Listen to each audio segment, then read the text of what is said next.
మంత్రి పొన్నం ప్రభాకర్ గారు పీసీసీ నివాసానికి వచ్చారు. ఏంటి సార్?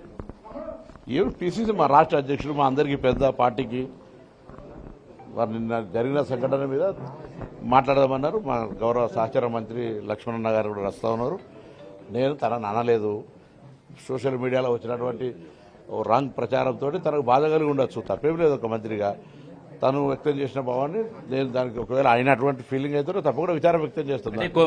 మీటింగ్ కంటే ముందు లేఖ విడుదల చేయడానికి ఎట్లా చూడాలి? ఏం లేక మీ పేరుతో ప్రకటన వచ్చింది ఏమన్నా దాన్ని ఏం నేను అదే నేను నా స్టాండర్డ్ నేను క్లియర్ చెప్పాలి. నేనేం దాంట్లో నాకు ఎటువంటి దురుద్దేశం లేదు. ఆయన 30 ఏళ్ళ స్నేహితులం. అట్లా ఇందులో మధ్యలో రాజకీయ జోక్యం ఉంది అనుకుంటున్నారా? ఎట్లా? నాకు అవన్నీ ఏం తెలియదు. మా అధ్యక్షుడికి వచ్చినాక అధ్యక్షుడు మాట్లాడాక ఫ్రెండ్షిప్ ఎందుకు గ్యాప్ వచ్చింది? Right. PCC chief Mahesh Prabhakar చేరుకున్నారు. తన 30 ఏళ్ల ఫ్రెండ్షిప్ అంతే తప్పితే ఇద్దరి మధ్య ఎలాంటి గ్యాప్ లేదని చెప్తున్నారు. ఇప్పుడే పిసిసి నివాసానికి మంత్రి పొన్నం ప్రభాకర్ వచ్చారు. పొన్నం ప్రభాకర్ చెప్తున్నారు, కొద్దిసేపటి క్రితం ప్రకటన విడుదల చేసినట్టుగానే దీంట్లో ఎలాంటి ఉద్దేశం లేదు, ఆయన ఇబ్బంది పడ్డాడు అనుకుంటున్నారు కాబట్టి విచారిస్తున్నామని చెప్తున్నారు. పిసిసితో భేటీ అవ్వడానికి వచ్చినట్టు ఆయన స్పష్టం చేశారు.